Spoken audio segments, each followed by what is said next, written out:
everybody, and welcome to Life Chats with Maggie and Bunny. I'm Maggie. And I'm Bunny. Welcome, welcome, welcome. Well, Bunny, do we need to put a little disclaimer in to tell everybody to buckle up their seatbelts? Because get ready. We're going to talk about something that nobody wants to talk about, something that's Yeah, kind of a little taboo. a little taboo. Could you put that on there first? Like, how do we put that on there? The disclaimer ahead of time. Maybe you can figure that out before we post. Yeah. I don't know. But yes, everybody, that's what we're going to talk about today because the guest today is Drum roll. Maggie. Maggie. Maggie, the Death Doula, is the guest on Life Chats today because the world's changing. I'm changing. My business is changing. But one thing that is still the same is we live in a world where people don't want to talk about death and dying. Right. And I'm trying to crack that egg, plop it out, put it on the plate. Because the more that we talk about something, the easier it is to handle. Right. And especially a topic like this, because I hate to break it to you, you guys out there in the listening world, but 100% of us are going to die. Yes. So why don't we talk about it? Mm-hmm. Why is it something that's taboo? I mean, it's Honey, not do you taboo. know the answer? Well, I don't know the answer. It's not taboo everywhere, though. Like, not all cultures is taboo, but definitely for Right. our society, like definitely in Canada, North America, certain countries, it is It's not very. taboo if you're at my table. Yeah. Yeah. Yeah. But But I think it is. I think a big thing of it probably is the fear behind it. And I mean, having somebody pass away and having grief and stuff. And so like it is kind of touchy, like in that kind of way. And so that's probably why it isn't spoken about mhm. very often, and why people kind of, I think also people are afraid that when you say something out loud, it means it will happen. So if you were to like talk about, say a healthy person who's 20 years old saying that they want to write their will and or do estate planning and that kind of stuff, and they're not Mhm. sick or anything, they're perfectly healthy, and people would be like, well, you're just asking the universe to like have something But happen. what if part of breaking that curse, so to speak, Mm-hmm. if we just accepted that 100% of us are going to die? Right. So we don't really have the ability. Yes, we can choose to make it happen, Right. but we don't have the power to control life and death. We've already Right. figured that out. Yeah. Yeah. Because if we had the power to control life and death, you know, people that we loved wouldn't die. Right. People that we don't like might.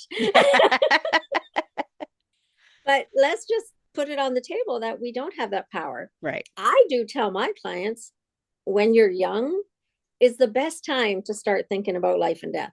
Right. Because if you think about life and death, it changes the way you live your life. Right. If you talk openly about it before you're given a diagnosis Mm-hmm. of death, it makes having those conversations easier.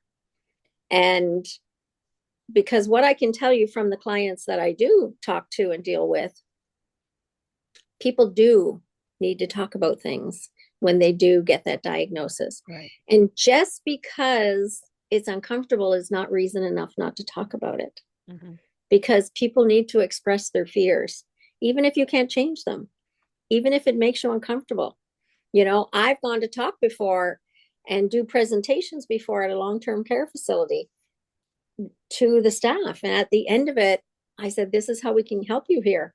And what I was told was, oh, well, we don't talk about death and dying here. Yeah.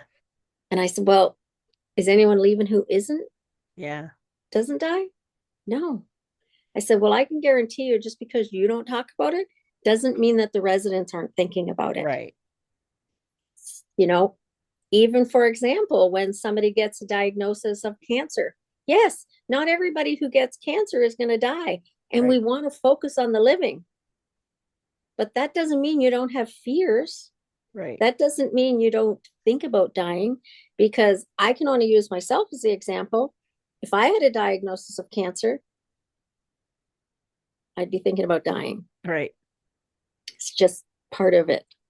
Hmm. Otherwise, why are we all scared of cancer? Right. Right. Yeah, absolutely. If it doesn't have that ability to put that fear in us, why do we all fear it? Hmm. But I think, and this is just me because of what I do, I think the more we talk about the things that we're afraid of, the less scary they become. Hmm. And the more that we talk about death and dying, the less alone dying people feel. Mm. Because think about it. If you get a diagnosis and you know you're dying, but you can't talk about how you feel, how alone do you feel? That is very, very true. Now, I will say, as a person who was the caregiver for somebody who was actively dying, um, I didn't like to talk to him about it. And I did encourage him to talk to other people, right? Mm-hmm. But like, so I do think that's why, for sure, a death doula like you is a good resource for people who might not have somebody in their life who can handle talking frankly and openly about the dying process. So let me ask you this question. Hmm. Why didn't you want to talk about it? I didn't want to think about what it was going to be like after he died. So I was trying to focus on keeping him alive as long as I could. Mm-hmm. That was my stuff. Like I knew that he was going to die. Um, because that was the process, but I just didn't know kind of like obviously we didn't know when or how long or anything like that. Mm-hmm. Not even just the fact of, that his cancer was so rare that the doctors didn't even know the answer to that. But even when they do, like they can't predict exactly, the Right. thing. Right. So, but it Because we can't was control life and death. yeah, but for me in that moment, the survival mode of being able to be the caretaker for him and to be able to do the things that I needed to do and to get through the days, that what I needed to do, I couldn't think about what was Mm-hmm. going to happen when he died.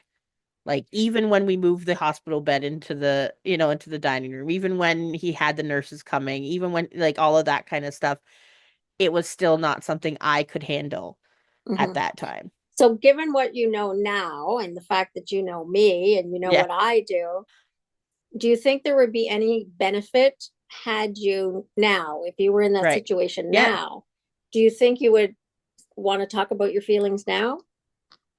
Well, and that was the thing is like kind of regret or feel bad or what like if is that I knew he needed to talk about his feelings regardless of even mine, but of his feelings.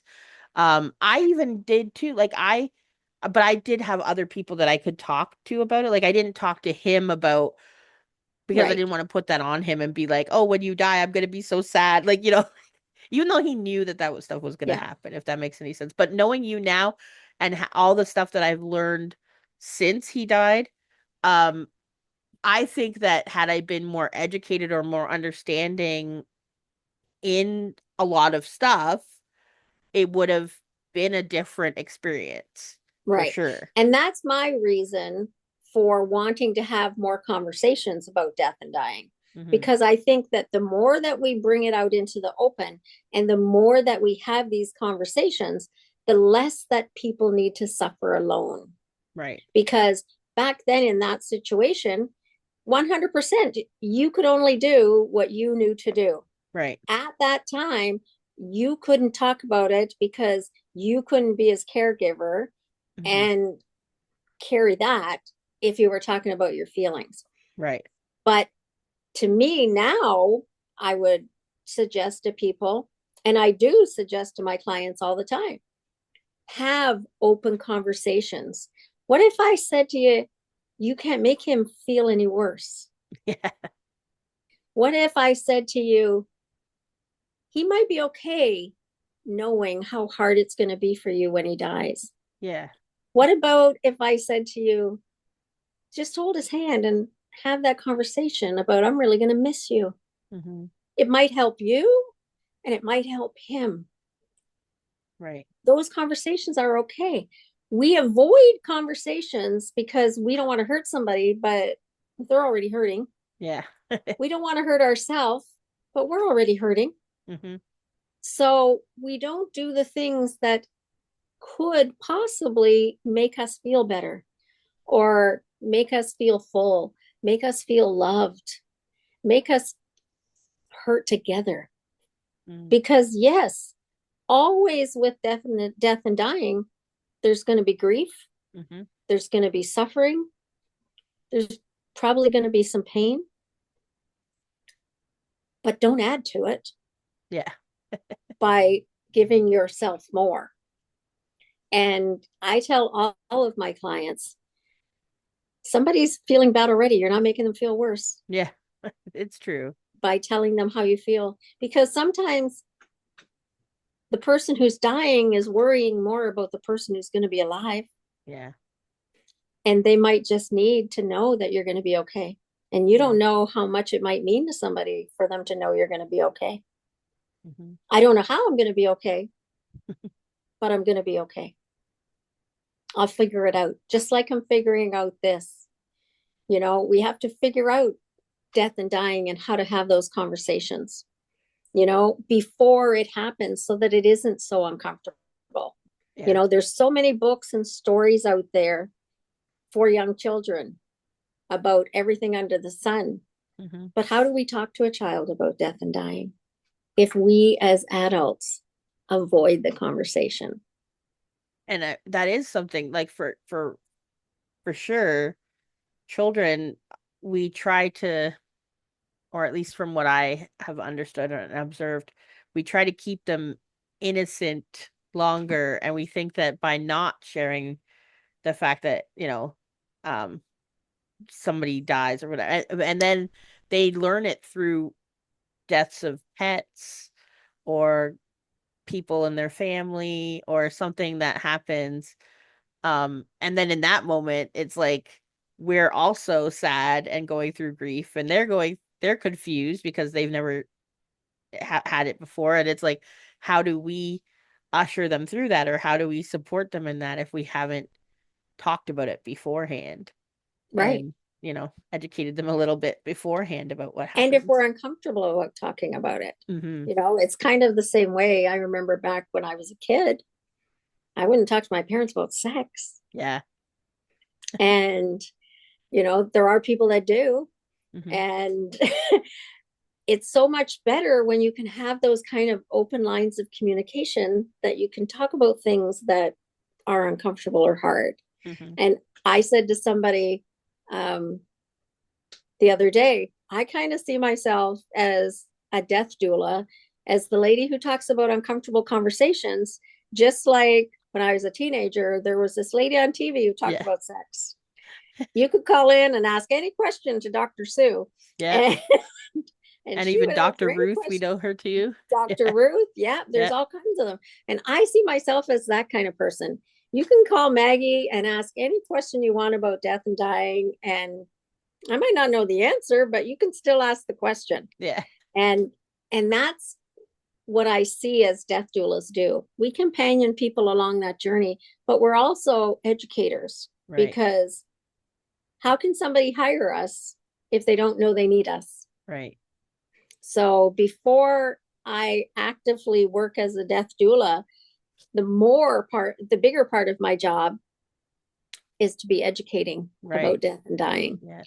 Because how many people are there in this world? And you listeners out there know the first time you set foot in a funeral home is when you're grieving. Right. I work through a funeral home for grief support. And I've said to them there, why don't we have open house when people can come to a funeral when there's no death? Yeah. Let them come see what it's all about. Let them see that it's not a scary place. Hmm. Let them come and have a cup of coffee Yeah. before somebody dies. But why is that unthinkable? Hmm. Why is that weird? Why Yeah. is it we talk about death and dying on Halloween? It's Yeah. okay then. Yeah. You can put all kinds of scarecrows out in your yard, but on Halloween, but what if I had a sign out on my lawn all the time that said, I talk about death and dying. Come on in. Yeah. But I think that we do have to get to that place to take the sharpness of it away, Mhm. to make it as normal as we talk about everything else. Yeah. And what kind of world would we have if we could be free to talk about all of those things that are scary to us? Mhm. Is there something scarier than death? I don't know. Yeah. Huh. Are there other things that we make taboo that you can't talk about them the way that we do death and dying? And it's Yeah. not all over the world. Yeah. You know, some parts of the world, death doulas are very popular, and having death cafes where people can just come and talk about all that's death, Mhm. giving people an outlet. Why are we afraid? So in this education and in this expansion of your company, Yes. which by the way is what again? What is the name? Whispers of wisdom. Whispers of Wisdom. I love that name. Um, in this expansion, is there something that you are expanding in the company and expanding your reach? There is. I am expanding my reach by, I know you're going to be shocked by this, but I am going to have a podcast for the virtual death doula. And I'm going to have a podcast that people can come on and talk about death and dying, Mhm. talk about grief. I'm going to have little segments. I hope to have little Zoom appointments that people can come on, that not only will people be seeing me in person, and I do now take clients in person, Mhm. but I'm going to be taking clients virtually. Right. So people anywhere can reach out to me through my new website, which is in the works right now. Yeah. And I will be launching a new logo, which will incorporate that. And I'll be showing that soon, maybe by the Yeah. new year for sure. But it is my hope too, and listen out there, all of you people in the radio world, it is my hope to one day be on the radio and have Mhm. a radio conversation where people could call in and ask questions about death and dying. I'll be the first to say I don't know all the answers, Right.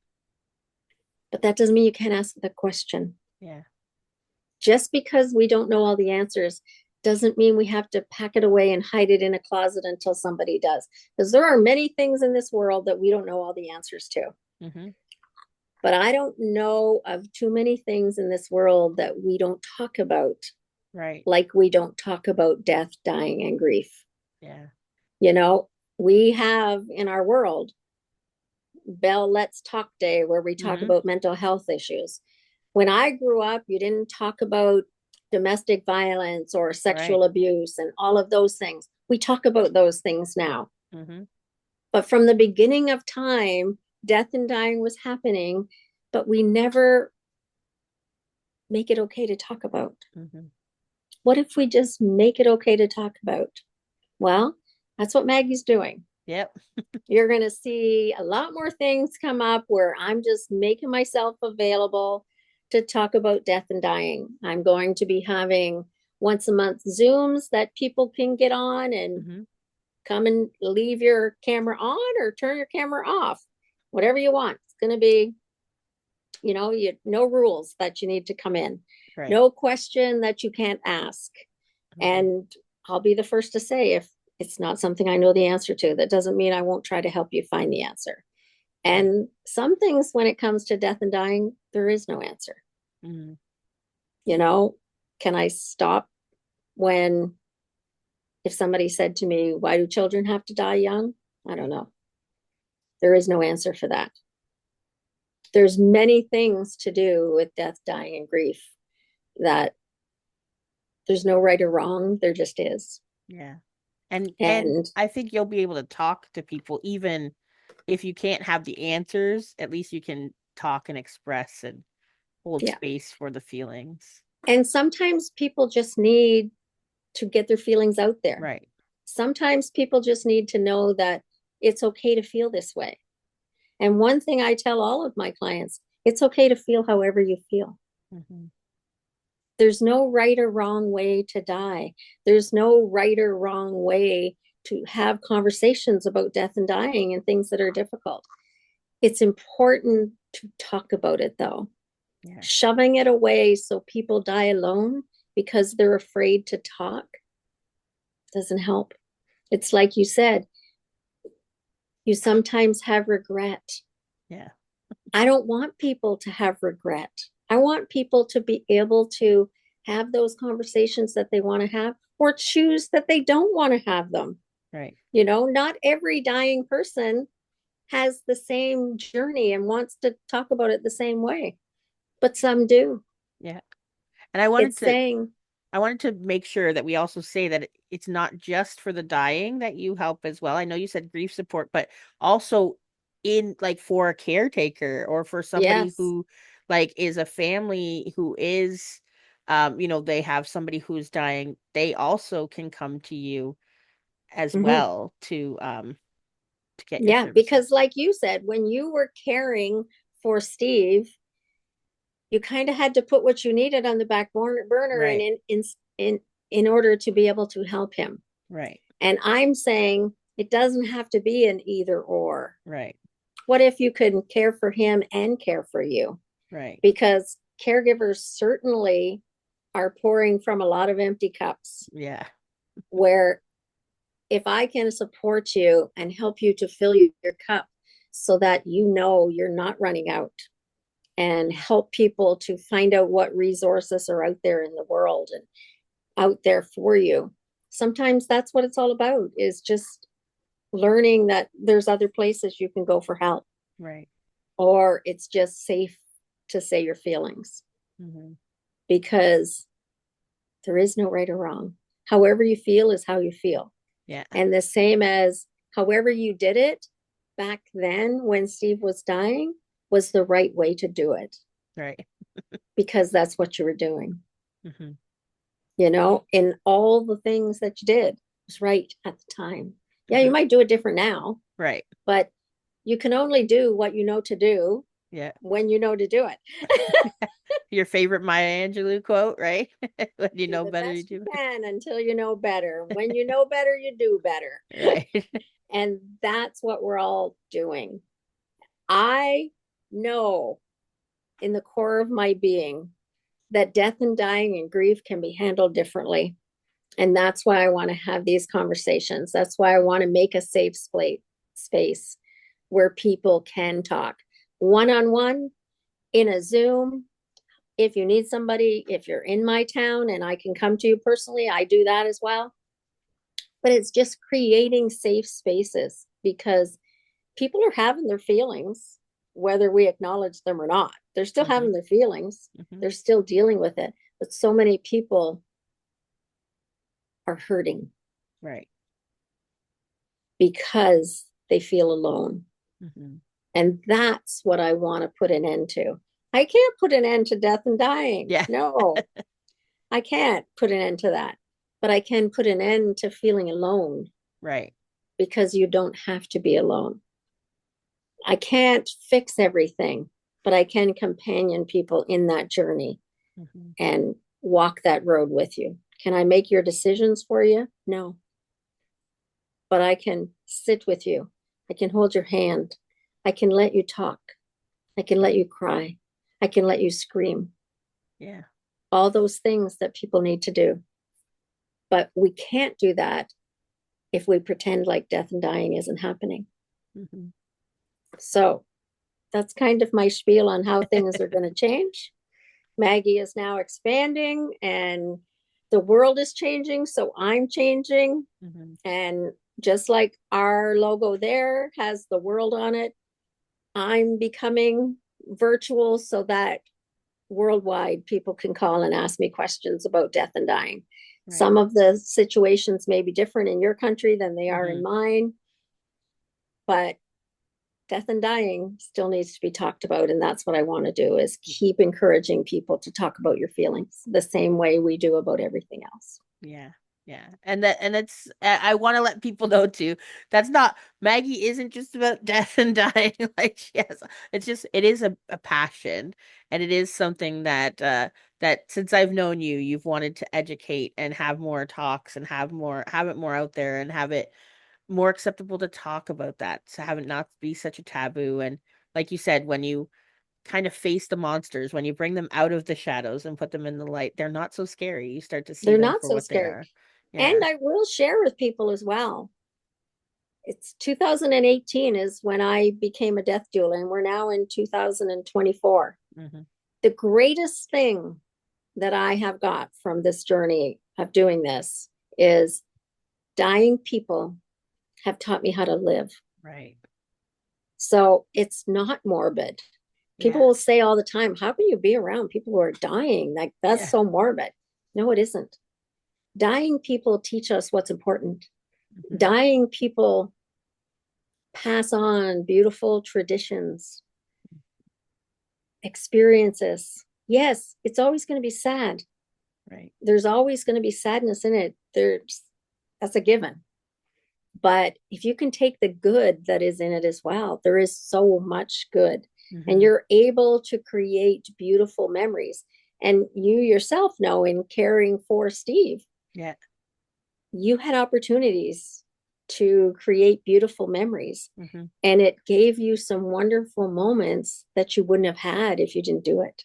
Well, even he created memories too. He never had a street motorcycle before. Like he'd had dirt bikes, but never a street bike. And he bought himself a street bike. He fixed it up. He got himself his license. He started, going out on a motorcycle. And like, even with his, I have some pictures of him visiting me at work, and he had his chemo port, wrapped up, and he had lost his hair and stuff. And he still told his story, and he still, like, he still kept living, like you said. But Yeah. he definitely did learn what things were important, what most, what he wanted to spend his time in, for sure. Yeah. For sure. So that's where I tell people all the time, don't wait till you're dying to learn Yeah. how to live. Yeah.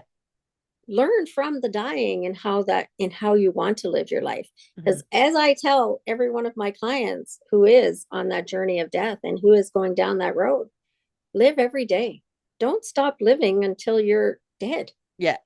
Even if you do have a terminal illness, even if you're bedridden, even if something seems hopeless, they still have the ability to live every Mm-hmm. day in the moment. And that's what we tell people. Don't give up living until you're not living. Yeah. And so if we just don't talk about it because we're afraid of living, you're missing out. Yeah. Because I can tell you, dying people have a lot to give. Mm-hmm. They have a lot to give. And we have so much to learn from them. But when we hide them away, we don't learn. They still go on their journey, and they still pass away, and they still get where they're going. We miss out. Right. So that's kind of it for me. That's it for you. So I'll just say, like, if you could just share your website so that people would be able to connect with you and even see, I'm sure we'll announce it too on At Above and Beyond, but people will be able to see, when it is that you're launching your new Yeah. podcast, all that kind of stuff. My website is still in its original content Yeah. of whispersofwisdom.ca. Mm-hmm. And so you can find it there. You can reach out to me either through my website, or you can reach out to me at maggiedoula@outlook.com. You can find me there. You can reach out to me through At Above and Beyond, because that's another part of what I do.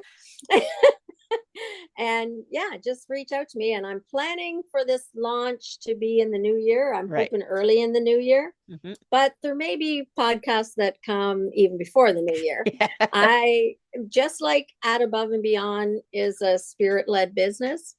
So is Maggie. Right. So this change came about because Spirit was speaking to me about expanding and changing, Mm-hmm. and making myself available in a different way that, as you know, Bunny, I'm not that comfortable with. If somebody had told me a year ago that I would be going and becoming a virtual death doula, I would have told them they're crazy Yeah. because Maggie doesn't do that technology stuff. Well, apparently Maggie does Yes. because I can face my fears. Right. Because you say And yes. I just say yes. And so Spirit asked me to do this and to make some changes. So that's what I'm doing. Hmm. And And we'll so see what it's going to be. it's been very nice to have Maggie, the death doula, as our guest today on Out Above and Beyond on our life Oh, chats thank you with for Maggie and Buddy. inviting me. You know, my business partner said I had to. No, I'm just kidding. But yeah, so yes, for us here at Above and Beyond for Life Chats, you can reach out to us at our website at aboveandbeyond.com and for email address at aboveandbeyond@gmail.com. So that's it for me for today. Bye for now. That's it for me. Have a great day, everybody.